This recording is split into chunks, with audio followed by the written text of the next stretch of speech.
tal? ¿Cómo están? Me da mucho gusto darles la bienvenida a una sesión muy especial y muy particular de los paneles de UGOP que hemos tenido la oportunidad de venir realizando y poder acercar a todos ustedes contenidos que estén relacionados con el avance y la integración de las tecnologías para la información.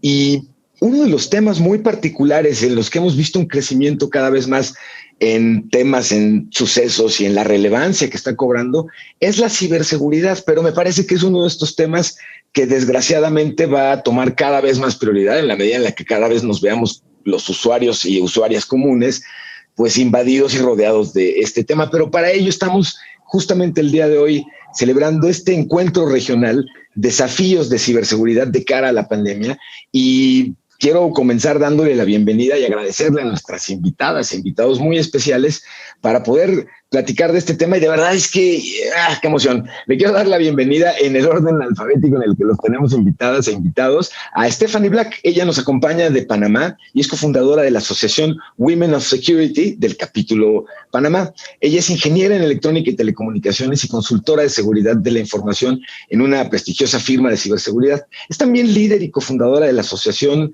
que es sin fines de lucro Women of Security, WOSEC, del capítulo Panamá, y embajadora además de la comunidad Dojo. Es además International Visitor Leadership Program, o IVLP, alumni del Departamento de Estado de Washington, D.C., en Estados Unidos, con el programa Promoviendo Ciberseguridad. Bienvenida, Stephanie, qué lujo y qué placer que nos hagas el favor de acompañarnos. Le quiero dar también la bienvenida a Daniela Hernández Marín, de México. Ella es directora general de informática en la Procuraduría Federal del Consumidor en Profeco. Y bueno, Daniela es además física por la Universidad Nacional Autónoma de México y cuenta con estudios de maestría en economía por la misma universidad, así también como una especialidad en ciberseguridad por la Universidad La Salle. En el 2019 fue becaria del Departamento de Estado de los Estados Unidos de América para el proyecto Promoviendo la Ciberseguridad y se ha desempeñado además en diversos cargos públicos relacionados con la tecnología y con la innovación, y desde 2018 está a cargo justamente de la Dirección General de Informática en la Procuraduría Federal del Consumidor en Profeco. Daniela, bienvenida, muchas gracias por acompañarnos. Bienvenido también de Argentina. Gracias, Daniela. Nos hace el favor de acompañarnos Pablo Lázaro. Él es director general en Cyber OPRAC y consultor en ciberseguridad. Es además ingeniero en informática y especializado en ciberseguridad y ciberdelitos. Es maestrando en Inteligencia Estratégica Nacional por la Universidad Nacional de La Plata y posee posgrados en Relaciones Internacionales y Políticas Públicas. Actualmente es director general en CyberOpera, que es consultor en la materia, así como un miembro de la Fundación Capa 8, una ONG de concientización en ciberseguridad, de la cual además hay muchísimo que platicar, escuelas ciberseguras y todo lo que hay alrededor de eso. Ya nos dará tiempo para platicar después con Pablo. Bienvenido, Pablo, gracias por acompañarnos, muchas gracias. Muchas gracias. Guatemala nos hace también el honor de acompañarnos Gabriel Juárez Lucas. Él es ex viceministro de TICS en el Ministerio de Gobernación de Guatemala, y el ingeniero Juárez ha estado relacionado y cuenta con experiencia y conocimiento en el área de tecnologías de la información, con especialidad en telecomunicaciones y seguridad de la información, específicamente en el desarrollo de políticas y estrategias de seguridad nacional. Se desempeñó como viceministro de las Tecnologías de la Información y Comunicaciones en el Ministerio de Gobernación de Guatemala de 2017 a 2020, y durante su gestión lideró con su equipo de trabajo el desarrollo y lanzamiento de la Estrategia Nacional de Seguridad Cibernética y la Política Nacional de Datos Abiertos. Actualmente es incluso candidato doctoral del programa de doctorado en Seguridad Estratégica de la Universidad de San Carlos en Guatemala. Ha formado parte de talleres con el Comando Sur del Ejército de los Estados Unidos y el Centro de Investigación y Seguridad Nacional de México en temas de Information Sharing y seguridad de la información. Bienvenido y gracias también nuevamente, Gabriel, por hacernos el favor de acompañarnos, señor. Muchas gracias por la invitación. Al contrario. Y bueno, como escuchaban justo en la introducción que derivó en las conversaciones que hemos ido teniendo, particularmente con Daniela, el tema de la ciberseguridad, conversábamos cómo vemos que, derivado no solo del aislamiento y aceleración en el uso de plataformas digitales que se han derivado de la pandemia, se ha dado, vemos que este tema cada vez más se está haciendo más presente y más relevante, como decía yo en la introducción. Desafortunadamente, ahora que la sociedad o los usuarios directos nos estamos enfrentando directamente a todos estos retos, es que comienza a ser un gran tema, pero es un honor tener a unos invitados unas invitadas e invitados en un panel en el que queda claro el tema y la atención puesta a la ciberseguridad no es precisamente nuevo, sino al contrario. Rápidamente, para comenzar a conversar, yo les querría preguntar, así de bote pronto y en una respuesta corta, ¿cuál consideran que sería ustedes cuáles son estos desafíos de ciberseguridad que tendríamos de cara a la pandemia? Si gustan, empezamos tal cual como el orden lo teníamos. Stephanie, ¿tú qué opinas? Muy buen día. Uno de los mayores desafíos de ciberseguridad es el hecho de que antes se protegía dentro de las empresas y las instituciones gubernamentales el área de trabajo o el perímetro donde se encontraban laborando las personas. Ahora la pandemia ha traído mucho teletrabajo, lo cual lo hacen los colaboradores probablemente en sus hogares con sus hijos que también estudian de manera virtual y pueden entonces dar pie a muchas amenazas que antes no estaban contempladas, y es importante que ahora se vea ese tema como primordial en el tema de la ciberseguridad, y realmente no estaban preparados para que esto ocurriera, por lo que por ahora están un poquito paso atrás en este tema, y el desafío ahora es llegar al momento de protección que tenían estando ya dentro de sus oficinas o de sus empresas. Pues yo creo, coincido enteramente en lo que nos comenta Stephanie. Además me gustaría agregar que la ciberseguridad, lo tenemos que saber y lo tenemos que decir, es un trabajo de equipo, es un trabajo colaborativo, además internacional. Eso creo que tiene que ser el punto de partida para todas las discusiones en torno a temas de ciberseguridad, porque además los delitos cibernéticos no están ubicados geográficamente en algún lugar, entonces no podemos cercar este tipo de crímenes a la legislación local. Es por eso que necesitamos de un trabajo colaborativo, de cooperación internacional, antes de que los crímenes nos rebasen y nuestras propias legislaciones y nuestra propia forma de pensar y de manejar este tipo de incidentes pues nos rebasen y la factura es cara. Entiendo que la palabra clave de lo que decía recién Daniela es justamente cooperación, porque el ciberdelito y la ciberseguridad, por extensión, es casi por antonomasia transnacional. No está sujeto directamente a la ley nacional.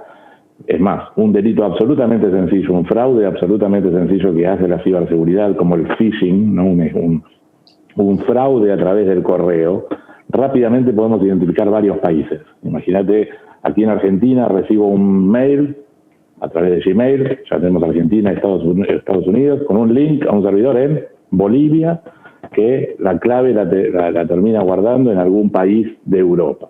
Esa cooperación es fundamental para, llegar a un punto en el que se pueda perseguir el delito. Pero un concepto clave es cambiar la visión, porque hoy la ciberseguridad, al menos en Argentina, es considerada un gasto. Tenemos que considerar la inversión para que en este sentido podamos avanzar en un ciberespacio más seguro para todos. Entrando en el tema, que por cierto que difícil entrar de último, ya que todos los expertos ya hablaron del tema, pero sí puedo aportar en el sentido de que aquí pues esto va sobre encima de la pandemia, creo yo. Aquí uno de los retos más importantes que tenemos es que en los últimos, voy a decir, 50 años, nosotros como civilización humana hemos tenido avances muy significativos. Es decir, si nos ponemos a pensar hace 50 años cómo manejábamos las comunicaciones, cómo obteníamos nuestras noticias, cómo hacíamos nuestro trabajo, es muy diferente a como lo hacemos hoy en día. Y realmente, pues este cambio, como lo dije, como civilización, si lo vemos en el transcurso de 50 años, es incluso menos que una generación. Entonces, creo que como cultura, de repente no estamos preparados para cambios tan significativos, y en este caso, en el tema de tecnología. Entonces, de repente nos pega como un balde de agua fría el cómo manejar o cómo cambiar nuestra forma de vida al momento de manejar, las noticias, las redes sociales, la tecnología, hay tantos cambios que se están viniendo de forma muy rápida, y ahora viene una pandemia global que viene a acelerar incluso aún más, como decía Stephanie, el cerrar esa brecha digital, pues ahora nos obliga a todos a hacer teletrabajo. Yo conozco de forma personal a muchas personas que en sus vidas habían usado Zoom o alguna plataforma de videoconferencia y ahora son expertos en el uso, que si no hubiera sido por la misma pandemia de repente no lo hubieran aprendido. Entonces creo que esto fue un factor que vino a acelerar aún más este proceso evolutivo que hemos tenido en cuanto a la tecnología. Entonces, aparte de eso, pues que la misma pandemia nos ha traído muchas brechas o muchos riesgos en cuanto a ciberseguridad, que de repente vamos a ir hablando más a detalle sobre esto, ¿verdad? Me encanta esto que comentas, Gabriel, y que ustedes en general nos están comentando, todos han dicho o han mencionado en algún momento cooperación, han mencionado trabajo en equipo, han mencionado esta disrupción, y esto, Gabriel, me trae un recuerdo muy relevante. Quienes estamos en pro de la innovación y las tecnologías de la información, si algo pedíamos normalmente era disrupción, ¿no? Vaya que recibimos disrupción con toda esta circunstancia. Pablo estaba comentando también algo muy, muy relevante, y lo estabas ligando tú, Gabriel.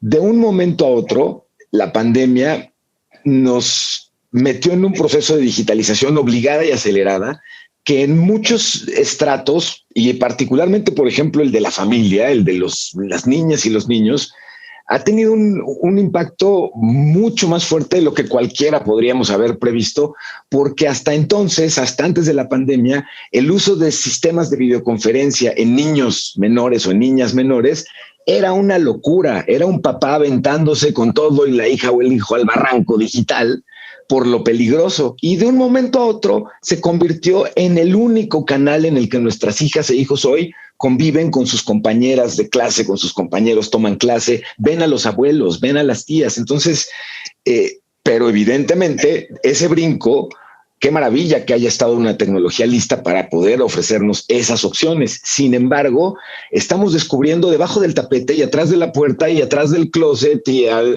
una cantidad de riesgos que, aunque los habíamos escuchado quizá en el radio, quizá en algunos de sus proyectos de gobierno medio como ciudadano, algo escuchamos, hoy lo estamos confrontando directamente. Y cuando estas condiciones cambian, los sistemas, y particularmente cuando hablamos de todo esto y en términos gubernamentales, deben seguir funcionando para facilitar la operación del gobierno con todo y los retos, Gabriel, que tú ya muy atinadamente nos compartías, ¿no? De un momento a otro, oficinas enteras que jamás habían utilizado trabajo remoto, de un momento a otro, su trabajo y en mucha consecuencia la forma en la que el gobierno operaba para la ciudadanía dependía de las habilidades digitales que pudiera uno desarrollar y atender en ese momento. ¿Cuál consideran ustedes o cómo nos podrían regalar una fotografía de la situación actual de su país en materia de ciberseguridad y cómo perciben la reacción cada uno de ustedes de la sociedad? Realmente en Panamá nosotros ya tenemos muchos avances en el tema de ciberseguridad. Se han creado leyes y políticas para seguimiento. Todavía podemos mejorar. De hecho, en marzo aproximadamente sale la nueva ley de protección de datos, que en objetivo es parecido a la famosa GDPR en Europa. Pero bueno, ya estamos avanzando en el tema. Todavía hay cosas que mejorar. Esta pandemia nos agarró improvisando el tema del trabajo remoto y la escuela remota. Eso fue algo que no estaba ni por lejos planeado, por lo que se tuvo que trabajar sobre la marcha y realmente hay escuelas que lograron el objetivo. Sin embargo, sé de muchas que les costó muchísimo y han tenido que adaptarse a la situación y tal vez no es lo óptimo para la educación. Sin embargo, sé que este año se han preparado mucho más. Para el año escolar todavía no ha iniciado, por lo que esperamos que podamos avanzar de manera exitosa en este tema y realmente se ha podido, o sea, se ha crecido en meses, un año ya pasado, se ha crecido muchísimo, como mencionó Gabriel, realmente nos obligaron a crecer en temas de ciberseguridad y en temas de tecnología y realmente siento que Panamá está haciendo un buen trabajo, pero siempre se puede mejorar, claro. Guatemala no nos hemos quedado atrás. En los últimos años hemos tenido avances importantes. Yo te puedo hablar que hace probablemente 10 años hablar de ciberseguridad era algo de repente de ciencia ficción o algo que todavía no está pasando. Esotérico. Claro, y es algo que ya estamos viviendo por más de 30 años, me podría decir, ¿verdad? Entonces ya vamos atrasados en ese tema, ya no tenemos que hablar de la ciberseguridad como algo de a futuro o algo para enfrentar las amenazas del futuro, sino ya son cosas que estamos viviendo y que tenemos que enfrentar. Entonces, en el caso de Guatemala, tú lo comentabas al inicio, pues tuvimos la oportunidad de lanzar la primera Estrategia Nacional de Seguridad Cibernética, que es un elemento, considero yo, muy importante a nivel político estratégico. Yo creo que se necesitan varios aspectos ahí para poder formar una base a nivel nacional en cuanto a cómo tratar este tema, y la estrategia es uno de ellos, ¿ves? Son los lineamientos, o es esa sombría que le dice pues a todo el gobierno o todo el país en este caso, de cómo actuar en este tema. Entonces, Guatemala cuenta con eso, al igual que, si no me equivoco, 17 países más en Latinoamérica, incluyendo México y obviamente Argentina también. Entonces, contamos con eso, estamos trabajando aún en un proyecto de ley de ciberdelincuencia, y creo que ese es el gran reto que tenemos ahora. Es decir, a pesar de que tenemos unidades de ciberdelincuencia en la Policía Nacional Civil, a pesar de que tenemos un CECIR nacional, al no tener una ley para poder trabajar estos temas se complica bastante, porque obviamente son delitos tradicionales que se hacen en medios diferentes, pero se necesita cambios en ley y en normativas para poderlos atacar y perseguir, ¿no? Y ya vemos que ese ritmo normalmente, más bien, no, esa falta de ritmo entre los cambios jurídicos y legislativos versus los avances tecnológicos, esa disparidad que existe genera distancias que uno mismo no quisiera que se generen, pero que de manera natural de origen van dándose. Daniela, en el caso de México, ¿cuál es tu experiencia implementando estrategias de ciberseguridad en estos casos? Y ¿consideras tú o cuál considerarías que sería un equilibrio que permite evolucionar hacia lógicas que, aunque favorezcan la seguridad, no limiten la innovación? Porque ya vemos, no sé, en muchos casos si hayan sufrido ustedes, pero una de las primeras reacciones cuando en nuestros equipos de trabajo, en instituciones, les cae el 20 de que vamos a implementar ciberseguridad, típicamente un primer rebote natural es que entonces para todo hay password, pero los passwords ahora son de 627 caracteres y tienes que traer una llave además física para poder, o sea, exageramos, y todos, o bueno, cada vez más vamos rápidamente aprendiendo que demasiada seguridad es per se un gran riesgo de seguridad. Pero Dani, ¿cuál ha sido la experiencia en México y cómo lo estás percibiendo en tu caso? Yo tuve la oportunidad de estudiar esta estrategia nacional de ciberseguridad que mencionan de Guatemala. Me parece que es un documento muy completo, es muy bueno. En el caso de México, tenemos una estrategia nacional de ciberseguridad que fue publicada durante la administración pasada, durante el mandato de Enrique Peña Nieto. Esta estrategia nacional de ciberseguridad no fue publicada en el Diario Oficial de la Federación, lo cual es de alguna u otra forma, desde mi perspectiva, una limitante, porque no hay un carácter obligatorio o vinculatorio que formalice qué es lo que establece esa estrategia. Ahora, es importante decir que estrategias nacionales de esta naturaleza tienen que ser documentos vivos, documentos flexibles que estén cambiándose cada 3 o 5 años, en realidad, o a lo mejor 5 es mucho, y más con este tipo de situaciones, ¿no? Como disrupciones tan importantes como la pandemia, se requiere necesariamente que un documento de este tipo pues esté cambiándose constantemente. Hay un documento que a mí me gustaría traer a la mesa, se llama Ciberseguridad 2020, Riesgos, Avances y el Camino a Seguir en América Latina y el Caribe. Y lo menciono porque, bueno, pues están todos aquí miembros de países de América Latina y el Caribe, pues es importante, es relevante mencionarlo. Este documento fue publicado por la OEA y el BID, y entonces analizan cuál es la madurez de ciberseguridad de los 32 países de América Latina y el Caribe, de acuerdo con 5 aspectos. Los voy a mencionar con la intención también un poco de responder tu pregunta sobre cómo hacemos para implementar este tipo de estrategias y para darle el peso que se requiere al tema de ciberseguridad sin frenar la innovación. Me parece que estos 5 puntos que voy a mencionar de alguna forma estandarizan qué es lo que cada país tendría que hacer para poder llegar a un nivel de madurez óptimo o alto.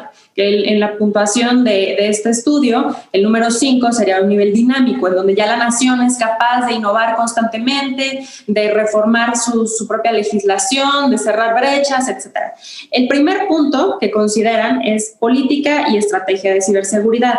El segundo es cultura cibernética y sociedad. El tercero es educación, capacitación y habilidades en ciberseguridad. El cuarto es marcos legales y regulatorios. Y finalmente el 5 es estándares, organizaciones y tecnologías.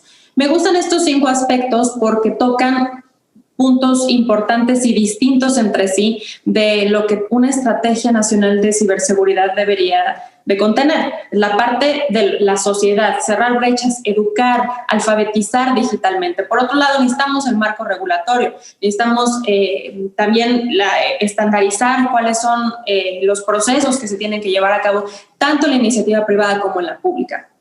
¿Qué pasa en México? En México estamos muy cerca de lograrlos, pero aún así, de acuerdo a este estudio, por ejemplo, en la parte de marcos legales y regulatorios estamos en una puntuación entre 2 y 3 de 5, que 5 es el nivel máximo de madurez.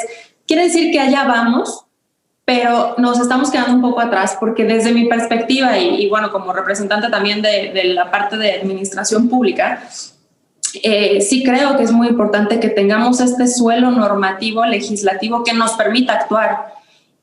Y con base en esto, en una base sólida y firme, entonces ya podemos construir una estrategia dinámica, una estrategia viva y una estrategia que permita tanto a la iniciativa privada como a la pública, pues interactuar, cooperar y entonces ver hacia afuera cuáles van a ser los mecanismos de cooperación. Entonces, yo insisto, para resumir, yo soy partícipe y soy muy creyente de que sin un marco normativo y regulatorio lo suficientemente firme, vamos a estar siempre rezagados con respecto de lo que está pasando allá afuera y lo que como nosotros tenemos que responder y prevenir. No solamente ser reactivos, sino obviamente anticiparnos. Entonces, bueno, me parece importante retomar este estudio y bueno, estar al pendiente de a ver si con los años, al menos en el caso mexicano, que es el que estudié, pues podemos mejorar la puntuación. Bueno, además esto que comentas, Daniela, perdón Pablo, adelante por favor, señor.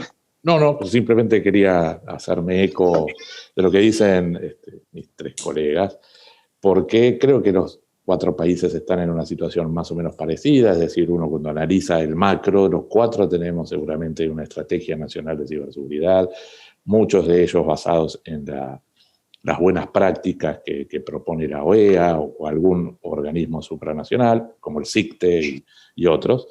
Pero en el caso particular de Argentina, si bien legislativamente pareciera, en un principio, que no es menor, que estamos bastante bien, nos falta muchísima integración. Somos como un gran barco que tiene compartimientos estancos, ¿no? Y que cada ministerio tiene una partecita que no comparte con el otro.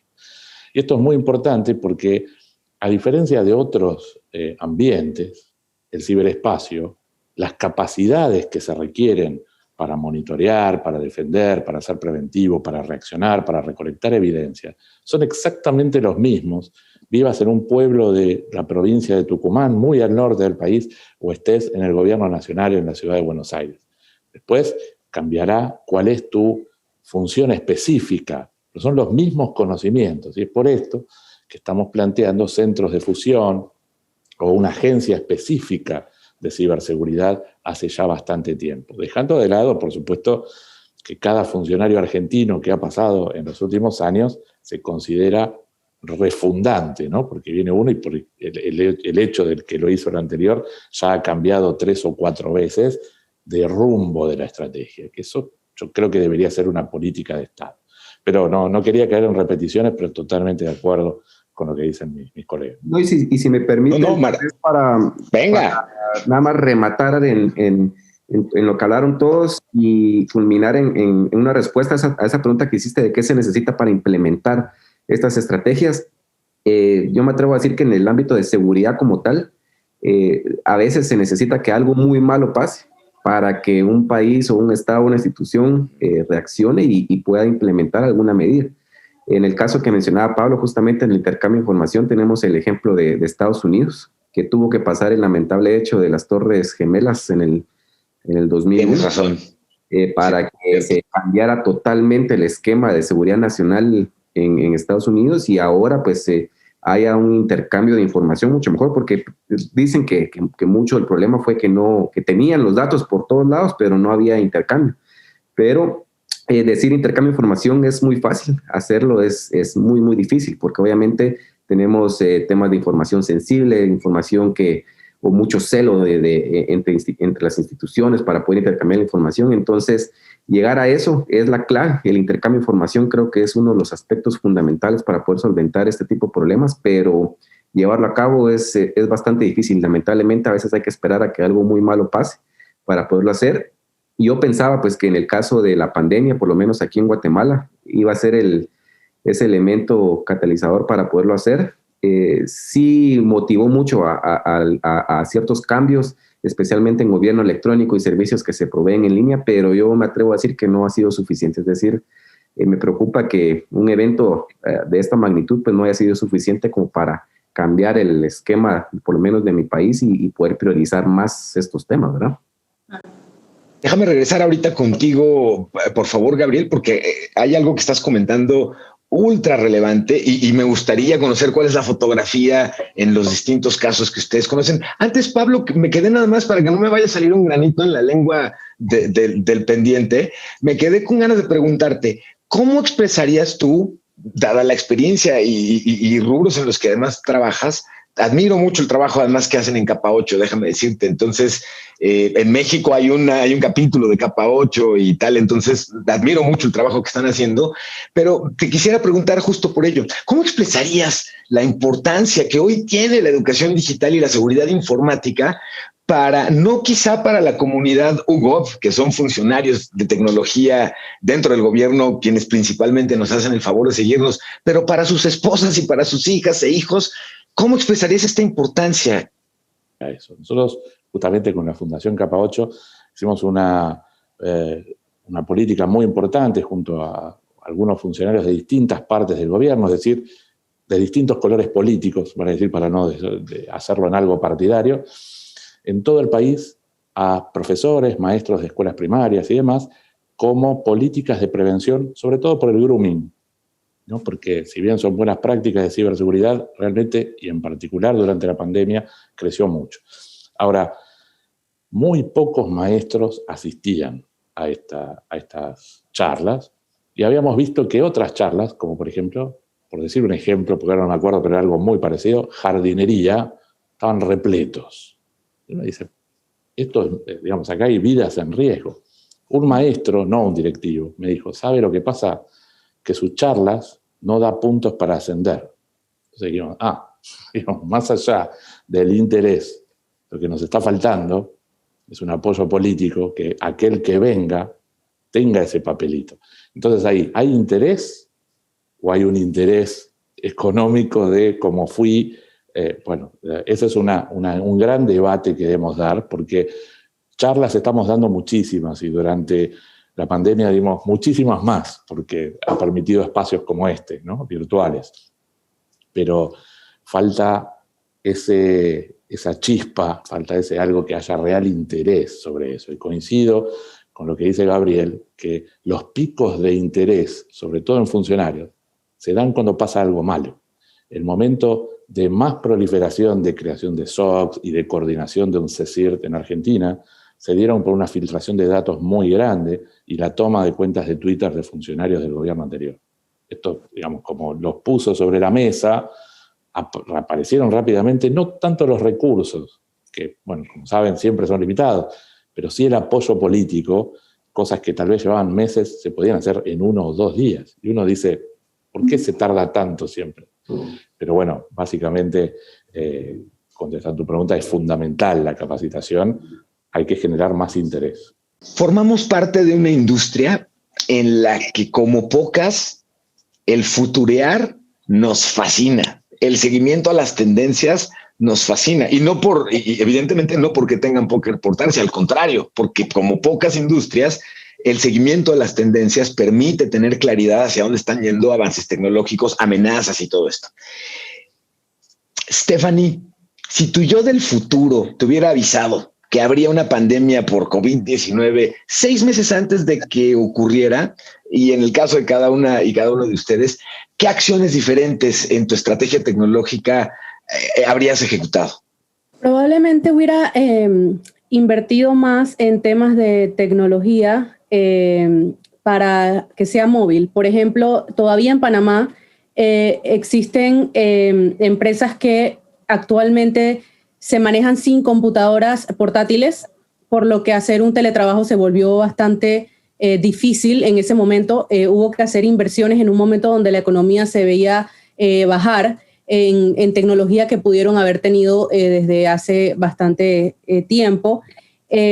También hay que predecir un poco más a futuro, no solamente por lo que ocurrió en la pandemia, sino porque no sabemos qué puede pasar. Entonces, la tecnología va avanzando a pasos agigantados y sería realmente importante si no solamente lo hubiéramos hecho, si lo hubiéramos sabido hace 6 meses, sino que nos mantengamos en constante actualización en el tema de tanto de tecnología como de conocimientos, o sea, tanto inversiones, hacerlas inteligentemente, pensando a futuro, no solamente en lo que el fuego que necesito apagar en este momento.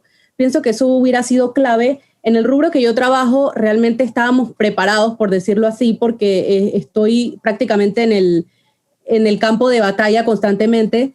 Sin embargo, a mi alrededor vi muchísimas empresas que vieron demasiada dificultad en esto.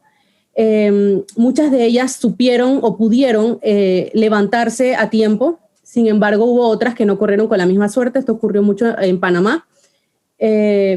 Pero, sin embargo, siento que lo que hubiera hecho era eso. Hubiera priorizado en mantenerme actualizada en la tecnología y en la tendencia que se veía venir, porque las nubes, los temas virtuales, los temas móviles, ya se vislumbraban desde hace mucho, mucho tiempo atrás, y la gente no hizo nada, no se actualizaron, no decidieron, bueno, voy a ver qué ventajas me trae esto. Y bueno, nos vimos golpeados súbitamente por esto que realmente nos sacudió y nos dijo, si hubieras hecho esto cuando las tendencias lo marcaban y cuando realmente hubo muchas publicaciones que decían esto es lo que viene, vámonos hacia allá por tal y tal ventaja, y simplemente no se siguió esa línea. Tendemos a mantenernos en la zona de confort, por decirlo así, y tal vez eso no sea el approach en el tema de seguridad y en el tema de tecnología. Fanny, porque se imaginan que la tendencia, en lugar de haberse ido hacia el cloud computing o hacia la nube, incluso híbrida, se hubiera ido hacia el servidor en la oficina como la garantía de la seguridad, operación y tal, nos habríamos vuelto locos. Daniela, en tu caso, ¿qué decisión habrías tomado unos meses antes de haber sabido cómo se iba a poner la cosa? Mira, creo que más allá de la parte lamentable de obviamente la pérdida de vidas humanas y lo terrible que lo estamos pasando en general como humanidad, sin querer ser fría o frívola al abordar este tema, creo que acotándolo a esta parte tecnológica o de cómo nos hubiéramos anticipado, al menos creo que en la Procuraduría Federal del Consumidor lo hemos manejado bastante bien. Creo que afortunadamente hemos podido lograr ni siquiera de una manera de improvisación. La verdad es que ya traíamos una tendencia por instrucción del titular de generar más y mejores servicios digitales. Entonces, de alguna u otra forma sí nos pudimos anticipar, pero eso, anticipar y responder, pero eso es derivado de la sensibilización que al menos en la Procuraduría ya tienen los tomadores de decisiones con respecto de cómo tiene que ser la inversión y los servicios en materia de tecnología y digitalización de trámites y demás, ¿no? Entonces, yo creo que hay 2 aspectos importantes que a lo mejor yo hubiera abordado de una manera más puntual. Una es más y mejor capacitación a todo el personal, Porque puedes tener una gran tecnología, puedes tener la mejor infraestructura, puedes tener un avión en términos de centro de datos, cómputo en la nube, pero si tus usuarios, y por usuarios me refiero desde la persona de apoyo administrativo hasta el titular de las organizaciones, pues si estos usuarios no conocen bien cómo manejarlo, se puede volver un activo hasta en contra, puede ser hasta peor, ¿no? Entonces creo que la alfabetización digital, la capacitación es un aspecto importante que tiene que estar en la agenda de absolutamente todas las organizaciones, es mi parecer.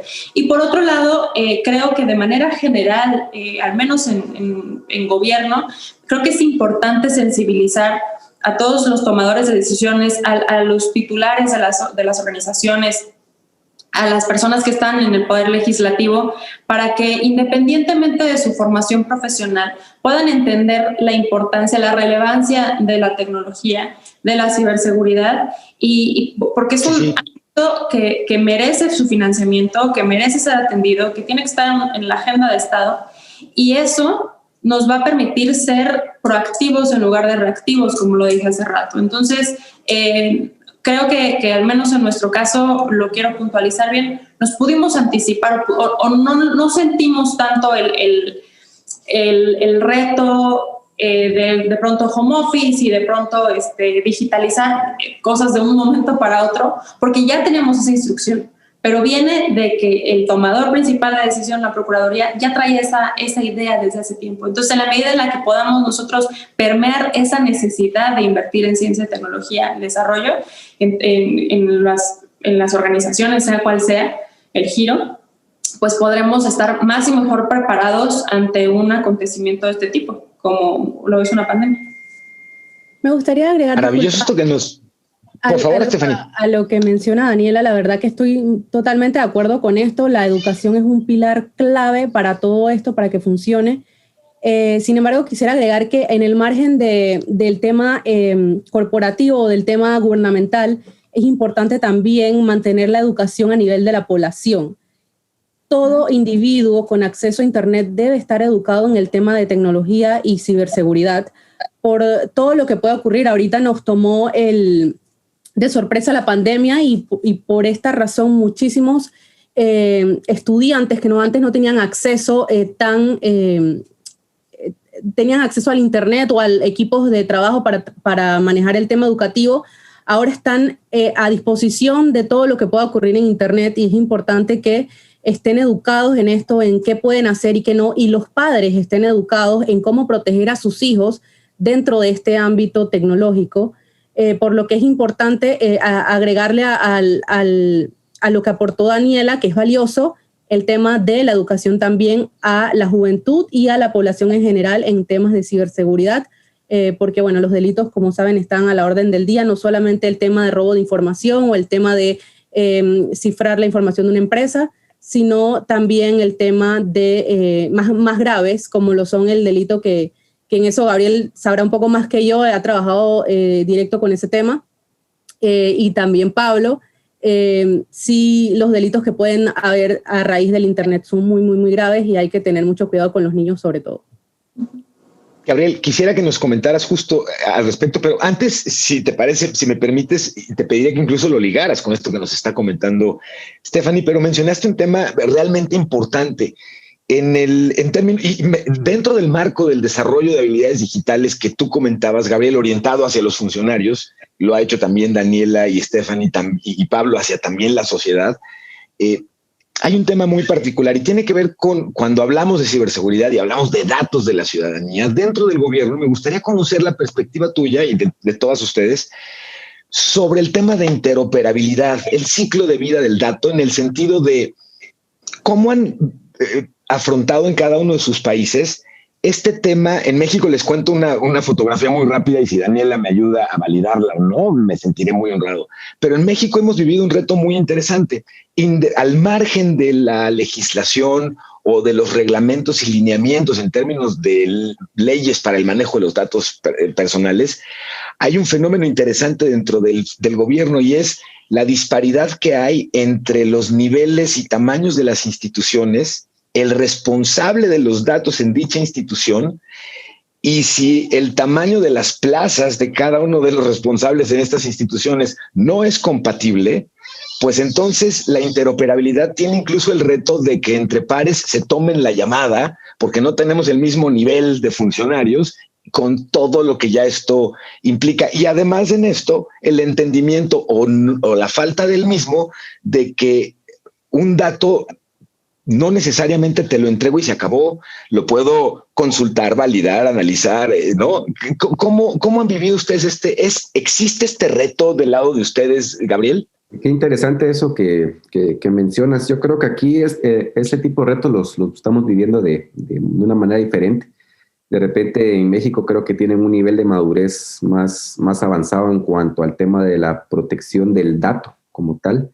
Aquí todavía estamos luchando con respecto a una ciberseguridad, digamos, que encubre más pues todos los temas y las normativas y regulaciones que conllevan a eso. Aún no se le ha puesto una atención específica en cuanto a cuál debe ser el manejo de una privacidad, digamos, o del dato como tal, o de la confidencialidad del mismo. Sin embargo, pues te menciono que a pesar de que existen ciertas regulaciones y ciertas legislaciones al respecto, no es suficiente. Y sufrimos mucho con respecto al mal manejo y las responsabilidades que tú mencionabas con respecto a los datos. Y pues uniendo ahí con lo que todos ya han mencionado con respecto a qué se pudo haber hecho mejor o cómo se pudo haber manejado el tema de la pandemia, pues yo creo que sin haber escuchado a Pablo todavía, todo lo que mencionaron los colegas son cosas que se tienen que aplicar ya independientemente si venía una pandemia o no, ¿verdad? Todos hablaron con respecto a un tema de educación, ¿verdad? Que es importantísimo. Y yo siempre hablo de formar una cultura de ciberseguridad. Es decir, ¿cuántos de nosotros aquí en este panel estamos acostumbrados a cuando salimos de nuestro automóvil dejarlo con llave, por ejemplo? Estoy seguro que la mayoría de todos lo hacemos, y de repente también cuando salimos de nuestras casas, ¿cuántos las dejamos con nuestras llave, casas? ¿verdad? ¿Y cómo aprendimos eso? ¿Cómo es eso ya parte de nuestra naturaleza? ¿Cómo es parte de eso de nuestra cultura? Entonces, si analizamos, pues eso viene tal vez de nuestro hogar, de nuestros padres, del colegio. Entonces, lo mismo tenemos que alcanzar en cuanto al tema de ciberseguridad. Es decir, dejar con llave el automóvil debe ser igual a ponerle contraseña, por ejemplo, a una computadora. Y como tú dices, de una contraseña de una infinidad de caracteres. Entonces, tenemos que llegar a ese punto, y yo agregaría algo más a lo que ya todos mencionaron, de qué podríamos haber hecho mejor, no solo para la pandemia, sino por cualquier situación, y es el manejo de la información. Es decir... a ver, ok. Y eso pues tal vez va relacionado también un poco a tu pregunta, pero ¿cuántos no vimos noticias a través del WhatsApp, a través del Telegram, a través de Facebook, de tal vez algún vecino, algún compañero que ponía alguna noticia que le correspondía más que todo al gobierno, por ejemplo? ¿Y cuántas veces o cuántas personas no creían esa información? Entonces, creo que nos falta mucho, y otra vez siempre menciono esta palabra, pero como cultura, el poder discernir la información, es decir, qué es una noticia, qué no es una noticia, o cómo verificar fuentes. Yo creo que estamos acostumbrados a que si vemos algo en algún medio por escrito o en la televisión, pues subconscientemente nosotros lo asimilamos como, bueno, esto es un hecho, esto es algo real. Pero a veces confundimos eso con un tweet, por ejemplo, en donde, pues como dije, el vecino puede estar poniendo alguna noticia y nosotros la tomamos ya como cierto. Entonces creo que se tiene que fortalecer más el tema de los canales oficiales, por decirlo así, de información, y especialmente para este tipo de situaciones. Y luego pues también mencionaron mucho el tema de los giros de negocio y el tema del sector privado, gobierno, y yo todavía voy a ahondar un poco más, específicamente en gobierno y en el área de seguridad como tal. Creo que se tienen retos más complejos, porque es muy fácil decir, bueno, solucionemos esto y nos vemos y vámonos a la nube, pero cuando estamos en un ámbito de seguridad a veces se complica, porque muchos de estos servicios pues se encuentran en otros países, Entonces ahí hay temas de legislación, si información sensible o información incluso personal de los ciudadanos de un país se encuentran almacenados en otro, cómo se va a manejar, digamos, ese tema de legislación. Yo creo que es un punto de debate importante, el buen uso o manejo de la nube, especialmente en temas de área de seguridad o de datos personales. Tú preguntabas también, ¿verdad? Es que es un tema muy extenso, como bien señalas. Déjenme preguntarles muy rápidamente, les pediría un sí y un no para la pregunta. ¿Existe en cada uno de los países en donde ustedes viven la figura de un Chief Security Officer dentro del gobierno o su equivalente? Daniela. No. No. Stephanie, ¿en Panamá? Sí. Sí. Pablo, en Argentina, perdón. Ni porque está previsto, pero hoy no está activo. Ok, ¿y Gabriel en Guatemala? Yo diría que no. Ok, qué interesante es esto que están ustedes ahorita señalándolos. Pablo, en seguimiento a esto, y es que, híjole, cuántos temas, hay mucho que platicar con ustedes, caray, el tiempo es como medio infame. En este sentido, me queda claro, cuando uno está realmente a gusto y entretenido, se pasa rapidísimo. Quiero preguntarte, Pablo, y a todos ustedes, ¿es factible lograr la transformación digital sin el componente de la ciberseguridad? Es posible, sucede que conlleva muchísimos riesgos. Por supuesto, digamos, se han forzado una transformación digital en este proceso de pandemia, rubros que ni siquiera estaban imaginando, por más que todo va hacia la nube, como decía Stephanie antes, ni siquiera estaban imaginando un trabajo remoto, porque bueno, hay un viejo concepto de si el empleado no está aquí sentado en mi oficina 8 horas, es como que no estuviera trabajando, cuando en realidad de forma remota quizás trabaja más. Uniendo con las otras preguntas, cuando antes decías ¿qué harías con tu yo del pasado si tuvieras la oportunidad de viajar? Bueno, en Argentina, desde que somos chiquitos, nuestros abuelos nos dicen, si algún día te encontrás con tu yo del pasado, decirle, comprá dólares, porque, digamos, de las distintas devaluaciones que hubo, hoy le diría comprar sí, Bitcoin. Claro, sí. Con comprar Bitcoin con estos picos que hubo. Pero más allá de eso, yo creo que siempre recordando las 3 grandes figuras de la ciberseguridad, que son lo que venimos hablando, la confidencialidad y la integridad, algo muy importante, para no repetir lo que decían mis colegas antes, es también la disponibilidad. Y lo que hemos visto en el último tiempo es que todos los anchos de banda quedaron chicos, sobre todo cuando se migró a la nube. Hemos visto servicios públicos colapsados, servicios de reserva de turnos totalmente colapsados. No digo que den turnos lejos por capacidad humana, me refiero al sistema literalmente que no atendía, con lo cual, si tuviera que decirle a mi yo del pasado, prevean mejores anchos de banda, digamos, y eso hacia la estabilidad. Pero uniendo con lo que decías, respecto de la integración, no solo es muy pobre en general, sino que además de la falta de legislación al respecto de qué organismos pueden compartir con otros, hay estándares bien distintos. Si bien existe una oficina en Argentina que se encarga de los estándares, la Oficina Nacional de Tecnologías de la Información, en respecto de la interoperabilidad todavía no hay un nivel de madurez adecuado. Es decir, yo supuestamente, en época de funcionario, antes de desarrollar un software, debería pedir el OK de la ONTI, la Oficina Nacional, que me diría, sí, está bien este estándar para que pueda interactuar con...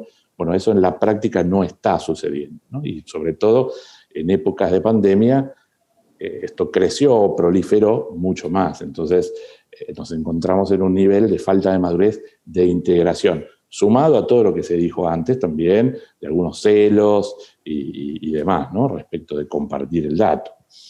Bueno, en el tema de la transformación digital, yo opino que la seguridad es fundamental. La transformación digital implica que el core, el núcleo de la operación de las empresas o de las instituciones se maneje digitalmente, automáticamente, y para esto, sin protección, pueden ocurrir temas devastadores si hablamos de un servicio público, como lo es la electricidad o el tema de, por ejemplo, un canal de Panamá.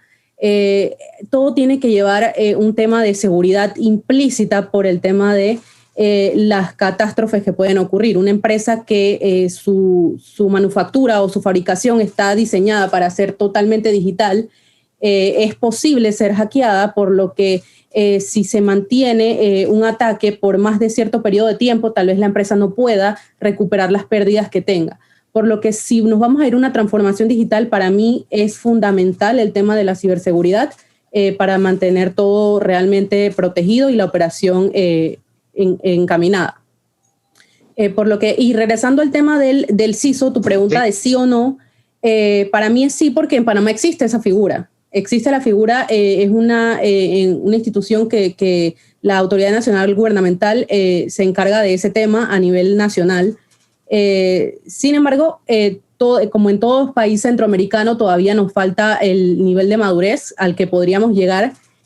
Como lo dije ya, Panamá está muy, muy bien encaminado, sin embargo, todavía se puede seguir mejorando. Muchas gracias, Stephanie. Gabriel, ¿hay transformación digital sin ciberseguridad? Yo estoy de acuerdo con Stephanie también. No quiero sonar muy negativo, generalmente soy muy optimista y este comentario de repente puede sonar lo contrario, pero lamentablemente cada vez que tenemos alguna innovación o alguna mejora, esto representa también una oportunidad para los malhechores también, ¿verdad? Yo creo que de repente también somos muy creativos para hacer cosas malas, y si vamos a hacer una transformación digital, que eso significa pasar al plano digital o del ciberespacio, pues la mayor parte de nuestros activos y de nuestros procesos y de nuestras acciones, obviamente muchos de estos procesos, muchos de estos activos son críticos, ¿verdad? Son sensibles y requieren pues algún tipo de seguridad como tal. Entonces creo que van muy, muy de la mano. Y pues es importante porque creo que eso ha sido una de las debilidades que se han tenido especialmente en países de la región, de que se habla mucho de la transformación digital y se hacen muy buenas políticas, se hacen muy buenos procesos, pero se deja a un lado el tema de la seguridad de las mismas, y eso pues abre muchas vulnerabilidades para poder ser atacados o incluso pues de algún tipo de hurto de información importante, ¿verdad? Yo creo que a lo mejor suena burda la comparación, pero puede ilustrar. Es como si pensáramos, ¿puede una ciudad desarrollarse sin policía, sin departamento de protección civil? Pues no. Y además el costo para remediar el tema de crímenes, el tema de ataques, pues va a ser muy alto. Entonces, me parece que Pablo lo dijo al principio de esta conversación, pues es que tenemos que ver a la ciberseguridad como una inversión, no como un gasto, porque al final tiene que ser parte importante de toda la presupuestación de cualquier organización. Y retomando también la pregunta que hacía sobre la figura del CISO, en México, bueno, en cada una de las organizaciones gubernamental, no es el caso de todas, hay algunas que han podido cambiar un poco esta figura, pero de manera general puedo decir que la persona que se encarga de las tecnologías, o sea, el CIO y el CTO, y el CISO, termina siendo la misma persona. Entonces son tres perfiles que tendrían que ser distintos. Quien se encargue de la información, quien se encargue de la tecnología y quien se encargue de la seguridad tendrían que estar separados. Pero muchas veces, un poco por temas de desconocimiento, quiero pensar, o porque así se ha venido trabajando y ha funcionado de manera general, pues estas tres posiciones las ocupa la misma persona. Y muchas veces esta persona ni siquiera tiene un cargo de director general o de subordinado directo del titular, sino que se adjudican estas responsabilidades tan altas y este arduo trabajo a un nivel medio. Y eso no puede ser, definitivamente. Y luego yo constantemente también manifiesto que estoy en desacuerdo en que estas figuras, que de entrada, y como ya lo digo, tienen que ser tres personas por separado, pero esta persona, además de que es una misma persona para tres perfiles diferentes, está subordinado normalmente al administrador general de la organización, cuando tampoco debería de ser así, porque ni la tecnología ni la ciberseguridad son commodities. Tienen que verse como el parteaguas para la toma de decisiones. Entonces tendría que opinar directamente en el consejo administrativo, tendría que reportarle directamente al titular de cuál sea la organización de la que estemos hablando. Y eso no sucede. Entonces, en la medida en la que sigamos relegando a una tarea menor la seguridad o que lo puede hacer la misma persona que trabaja con los fierros, pues no podemos pensar en una transformación digital completa. Siempre se va a quedar corta, siempre va a estar trunca y siempre va a generar más costos adicionales por no haber previsto, no haber considerado que era importante invertir en esta otra parte. Híjole, si les parece bien, quisiera aprovechar la intimidad de este panel para comprometerlas y comprometerlos amablemente a que podamos repetir esta sesión, o más que repetir, darle seguimiento a una siguiente sesión, porque hemos ido platicando y desarrollando varios temas alrededor de la ciberseguridad, pero que nos dan, por supuesto, pues para una cantidad increíblemente grande de sesiones. La ciberseguridad en el marco de la ciudadanía y su relación con el gobierno, la visión de los datos y el intercambio de los mismos en un marco de ciberseguridad para mejores servicios gubernamentales a la ciudadanía, la interoperabilidad como un reto que el gobierno tiene que superar correctamente para que la experiencia de usuario en línea o digital con el gobierno sea eso, sea gratísima. Para cerrar este primer panel, si les parece bien y me aceptan la invitación, yo les querría preguntar, hay un tema que hoy en términos de ciberseguridad, por todo lo que nos han explicado ustedes, cobra una relevancia mayúscula, pero solito ya era un tema importante y tiene que ver con el versionado gubernamental. ¿Qué pasa con los sistemas y con las estrategias digitales que implementan administraciones y que a la llegada de nuevas administraciones, lejos de revisarlas y rescatarlas y impulsar aquello que la filosofía del software, lo que funciona lo impulso, lo que no funciona pues o lo quito o lo reescribo? En el gobierno hemos visto en muchos casos, porque también hemos visto este caso en particular, el hacerlo así, pero hemos visto muchos casos en el que se apagan los switches y se levantan nuevas plataformas para nuevos servicios que ya estaban funcionando, ¿no? Y que vuelven a pasar por el reto de afinarse y de ajustarse y de todo esto. ¿Cómo garantizamos, y es la pregunta con la que quiero comenzar el cierre de este panel, cómo consideran ustedes que podemos garantizar que la inversión, y por supuesto hablamos del tiempo, de las herramientas, de los recursos, permanezca y sea aprovechada por la siguiente generación, particularmente en todos los pasos tan relevantes que ustedes han descrito que requiere la ciberseguridad? ¿Qué opinan ustedes, Stephanie, por favor? Y gracias por la oportunidad de regalarnos este tiempo y conversar con todas y con todos. No, gracias a ustedes por la invitación. Bueno, yo pienso que algo importante, por lo menos en Panamá, es crear el tema de la carrera administrativa. En Panamá no solamente lo que cambia es la tecnología, sino también el personal que está a cargo de ella. Por lo que si una persona se estuvo preparando muchísimo tiempo para administrar la tecnología que actualmente posee una institución, en el siguiente periodo cambian a esa persona y la persona que regresa es experta en otra tecnología. Entonces, eso lleva también al tema de que esa persona quiera traer a la institución una tecnología con la que se sienta cómodo, por lo que a veces se realizan este tipo de cambios. Por lo que yo pienso que la carrera administrativa sería un inicio importante en este tema, que las personas, si cuentan con el perfil indicado, si hacen una buena labor, se mantengan en las posiciones por mucho más tiempo y a su vez también que esta tecnología se pueda mantener en el sentido de que se compren a futuro, no para como lo decía hace un rato, apagar fuegos, sino que piensen en el crecimiento tanto de la tecnología, el avance de la tecnología, como de la institución y de la evolución que se está llevando en el país. Siento que eso es muy importante y sobre todo la educación. Si nosotros educamos a las personas ahora y las seguimos educando y mantenemos el esquema de educación actualizado constantemente, esa educación que le damos a las personas ahora, esas personas las pueden replicar a las siguientes generaciones a medida que van avanzando. La tecnología igual se vuelve obsoleta en algún momento, por lo que es osado decir que esta tecnología que yo tengo le va a durar a la siguiente generación. Sin embargo, la educación sí se va a mantener, si la mantenemos actualizada, la podemos mantener y las próximas generaciones pueden utilizar esa educación para crear contenido tal vez sin necesidad de inversiones, se podrán lograr y desarrollar cosas. Por ejemplo, en Panamá, algo que sí se necesita mucho es que dejemos de ser consumidores de tecnología para empezar a desarrollarla y a crearla. Eso sería algo sumamente importante. Stephanie, te agradezco muchísimo. Daniela, por favor, adelante. No, sin duda lo que menciona Stephanie con lo que cerró me parece brillante. La soberanía tecnológica para cada país tendría que estar en la agenda política, ¿no? de todos, porque al final, igual que la soberanía alimentaria, igual que, vaya, eso es lo que nos tendríamos que, por lo que tendríamos que estar trabajando todas y todos en nuestros respectivos países.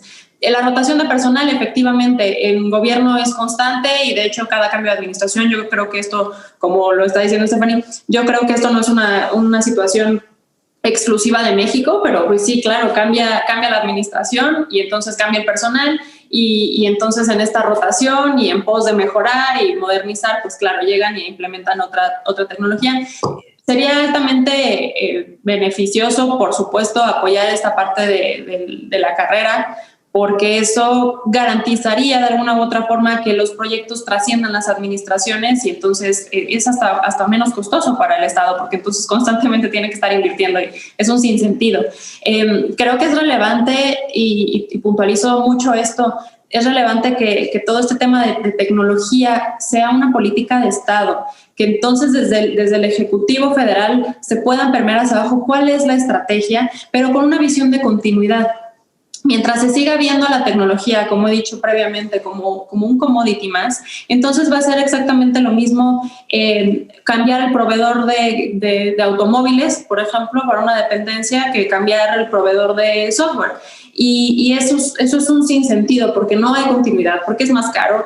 Es decir, se tiene que replantear cuál es la estrategia desde el Ejecutivo Federal hacia abajo, soportada por el Legislativo, de cuál tiene que ser la estrategia que permee durante toda la administración con visión de trascender, ¿no?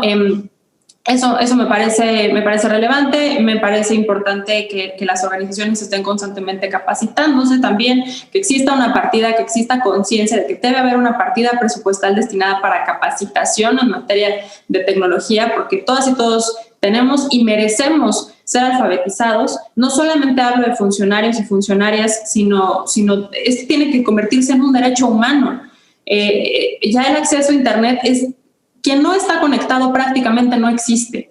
Entonces, es deber de los gobiernos prever que todas y todos sus habitantes tengan acceso a las tecnologías que les permitan tener un mejor modo de vida, pero también tengan acceso a estas herramientas que les permitan utilizar la tecnología a su favor sin que esto implique de pronto caer en riesgos que se pueden fácilmente prevenir, porque esa es la verdad. Muchos de los crímenes se pueden prevenir con capacitación, con sensibilización de los gobiernos en torno a la capacitación y a la alfabetización digital.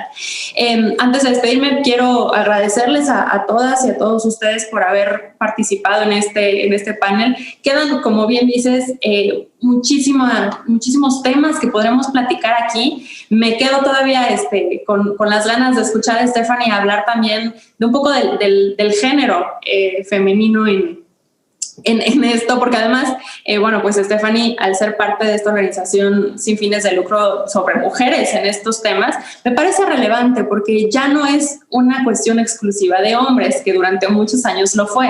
Oh, y tener paridad de género, incluso en este panel dice mucho, porque la forma es fondo. Y entonces el haber sido 2 y 2 y estar discutiendo y ver cómo las mujeres nos vamos involucrando, más allá de ser una postura sexista o de cualquier forma, creo que es posicionarnos y es mostrar que hay mucha diversidad, que estamos en los temas de punta y que lo estamos haciendo además muy bien. Entonces, espero verlos pronto, porque verlos y verte, Stephanie, también, y pues si se suma más gente, qué mejor, porque este tipo de paneles enriquecen profundamente y lo que sigue es, bueno, de lo que hemos aprendido aquí, ahora nos tenemos que ir a nuestros países a ver qué podemos aprender de las experiencias de los demás para aplicar y mejorar, porque como dije al principio, esto es un trabajo de equipo. Muchísimas gracias. Al contrario, muchas gracias. Y esto que comentas, si les parece bien, no solo les tomamos la palabra, sino que yo les propondría que pudiéramos trabajar en la creación de un panel sobre el tema particularmente de género en toda esta cuestión, pero ahí les ofrezco que además invitemos a otras 2 mujeres para que sean 4 mujeres y que quien modere la sesión sea también una mujer que entienda además bien estos temas, para que justamente el desarrollo del tema se dé pues entre quienes tiene que darse de inicio para que los demás podamos venir y aprender y entender y escuchar antes que otra cosa. Pablo, Lázaro, me gustaría mucho escuchar cuál es tu opinión para la parte del cierre y pues de verdad, qué lujo poder conversar con ustedes. Muchas gracias. Muchas gracias, sí, tal cual. Respecto del cierre, quiero agradecer la invitación, por supuesto, cuenten conmigo para próximos paneles, para mí es un orgullo y una alegría. Quiero además pedir disculpas nuevamente, si bien lo dije con Daniela, por algunas reprogramaciones, fui responsable de algunos cambios de horario, pero muchísimas gracias por esperar y cambiarlo a este día. Dicho eso, coincido plenamente con lo que dijeron las dos. Y respecto del tema de género, no es una cosa solo de hombres, lo cual me alegra muchísimo, sino que hay un gran mito en la sociedad de que la ciberseguridad es una cosa de técnicos, y esto no es así, como hemos visto y hemos hablado, es una cuestión multidisciplinaria y por supuesto requiere visiones distintas para complementarse. Y esto es fundamental, por lo tanto celebro esta diversidad. Respecto de lo que decías, del software que va cambiando o los sistemas en general que van cambiando a lo largo de las administraciones, totalmente creo que un staff permanente y una política adecuada respecto de ese sentido, con estándar y demás, son fundamentales, pero le agrego, para no repetir respecto a lo que absolutamente de acuerdo en lo que dijeron, agrego un tema más. La enorme competencia que implica retener un personal en el Estado versus el mundo privado, al menos en el caso de Argentina, está estudiado que es 5 veces más el sueldo de un privado en programación, particularmente IT, versus un empleado estatal. Con lo cual, me ha tocado ser director de sistemas de un organismo en su momento, y uno puede hablarles de la seguridad nacional y de la importancia y el desafío, y le buscamos cuestiones técnicas que le guste al técnico, pero llega un momento que tiene que pagar el alquiler, o sea, la renta, comer, ¿no? Y por supuesto, viene una oferta superadora en 5 veces y no tenés manera de retenerlo. Por eso, más allá del plantel y de la carrera administrativa, creo que se requiere una especialización dentro de la carrera administrativa, que sea reconocido versus cómo se evalúa afuera o cómo se evalúa en el mundo privado, para poder retenerlo, porque si no, les aseguro, no tenemos manera de tenerlos. Y respecto del software que va cambiando, muchas veces somos víctimas, y me ha pasado, de las propias leyes de transparencia, que están geniales y están bien, pero me ha pasado que uno genera una licitación para hacerlo absolutamente transparente y gana determinado proveedor porque otro proveedor se bajó porque las condiciones eran, y ese es el otro proveedor que mantenía el software que tengo, con lo cual muchas veces también nos encontramos con trabas burocráticas que nosotros mismos ponemos para hacerlo más transparente, que repito, está perfecto, pero trae estos problemas también, ¿no? Así que muchas gracias de nuevo por la oportunidad y a disposición como siempre. Qué fabuloso detalle nos compartes este impacto que se genera de esto, Pablo. Gabriel Juárez, adelante. También pues agradecido por la oportunidad y la invitación y sobre todo por la oportunidad de verlos a todos nuevamente. De verdad me dio mucho gusto y ojalá que no sea la última vez y tengamos muchas otras discusiones como estas. Ahora con respecto a la pregunta del versionado gubernamental y los retos cuando hay cambios de gobiernos, pues creo que eso no solo es víctima los temas de tecnología y de ciberseguridad, sino creo que en cualquier ámbito de gobierno siempre sufren ese cambio fundamental que viene pues muchas veces a traer un retroceso o a empezar de nuevo. Y creo que resolver ese problema es muy complejo porque es un problema ya político, ¿verdad? Recordemos que aquí pues hay la mayoría de las veces pues hay procesos electorales involucrados y la mayoría de veces también pues en estos procesos hay mucho de minimizar, digamos, el trabajo que está haciendo la administración actual o la pasada con tal de atraer más votos o de hacerse ver pues mejor. Entonces muchos funcionarios, obviamente no todos, entran con esa mentalidad o esa idea de hacer todo a un lado y de empezar de nuevo porque ellos traen la solución que sí va a funcionar, ¿verdad? Entonces, cambiar eso pues es muy complejo porque creo que ya es un problema de personas como tal o un problema, digamos, educación o cultural que se tiene que solucionar, como bien decía ya Daniela, como decía Stephanie, a través de la educación. No voy a repetir todo lo que han mencionado porque creo que lo hicieron de una manera muy elocuente, pero estoy de acuerdo que si existiera una carrera profesional en este tema, se vendría a fortalecer de gran manera. En Guatemala, en el área diplomática, por ejemplo, se cuenta pues obviamente con una carrera profesional, así también en el área de seguridad, específicamente en la policía y en el ejército, pues también se cuenta con una carrera y ahí se nota pues la diferencia en que en los cambios de gobiernos, pues que no hay aquellos grandes retrocesos, porque obviamente las personas que están siguiendo una carrera profesional se mantienen y van manteniendo los mismos lineamientos. Luego, pues Daniela mencionaba el tema de la normativa, que eso era algo que yo quería aportar también, que si se tienen leyes, si se tienen políticas de Estado, eso ayuda a que, sin importar quién esté en los puestos, pues se mantengan ciertas líneas de acción. Sin embargo, pues las políticas de Estado pueden ser también obviadas en ciertas ocasiones, entonces es importante tratar la manera de legislar lo importante y mantener ese balance también de no llegar a la sobrelegislación, especialmente en estos temas que son muy complejos de legislar, ¿verdad? Entonces, para ir terminando con lo que mencionaba Pablo también, creo que el área de las tecnologías, de la información y la ciberseguridad sufren mucho, especialmente en el área de gobierno, en cuanto al tema de las compras y adquisiciones. Sabemos pues que para cualquier compra el gobierno tiene que ser transparente, tiene que llevar un proceso en el cual demuestra que hubo transparencia en el mismo, pero esto significa que conlleva pues mucho tiempo. Es decir, aquí una compra, por ejemplo, de un servidor en Guatemala puede tardarse 1 año, 6 meses, por ejemplo, o incluso hasta 2 años. Y sabemos que en 6 meses pues la tecnología ya ha avanzado bastante. Lo que implica.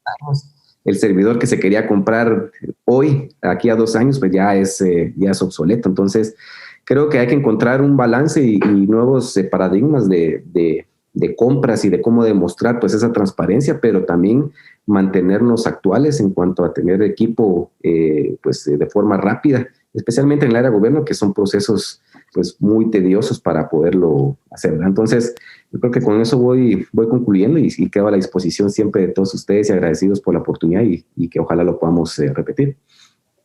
Hombre, muy agradecidos todos nosotros por la oportunidad y el lujo, el honor de escucharles y compartir con nosotros la experiencia y conocimiento que tienen estos temas. Este primer encuentro regional, desafíos de ciberseguridad de cara a la pandemia, se lleva a cabo gracias justamente al apoyo de ustedes directamente. Muchas gracias a Stephanie Black de Panamá, cofundadora de la asociación Women of Security del capítulo Panamá, a Daniela Hernández Marín de México, directora general de informática de la Procuraduría Federal del Consumidor de Profeco. Gracias Pablo Lázaro de Argentina, director general en CyberOperac y consultor en ciberseguridad, además de miembro de la Fundación Capa 8. Y gracias Gabriel Juárez de Guatemala y ex viceministro de Tecnologías de la Información en el Ministerio de Gobernación de Guatemala. Ha sido un lujo compartir con ustedes y conste que ya quedamos comprometidas y comprometidos amablemente, pero vamos a volverles a convocar. Me congratulo y Carlos Castañeda, director del UGOV Lab, nos congratulamos mucho porque el día de hoy que hemos escuchado sus visiones nos hacen el honor, que tampoco estamos descubriendo el hilo negro, al contrario, eso es lo que celebro. Pero entre los temas que revisando dentro de UGOV, ¿cuáles considerábamos que fueran a ser los temas más importantes para el 2021 en este ejercicio constante de futureo que platicábamos en la sesión? La ciberseguridad para nosotros fue uno de los temas que consideramos sin duda deben estar en el centro y en el foco de atención de todo lo que vamos a estar revisando, y escucharles el día de hoy me ha dado no solamente la confirmación, sino hasta la sensación de, pero si hasta nos estamos tardando en la atención que hay que dedicarle. Entonces, gracias Hugo, gracias al laboratorio y gracias Carlos Castañeda por la oportunidad de generar estos espacios para poder conversar del tema.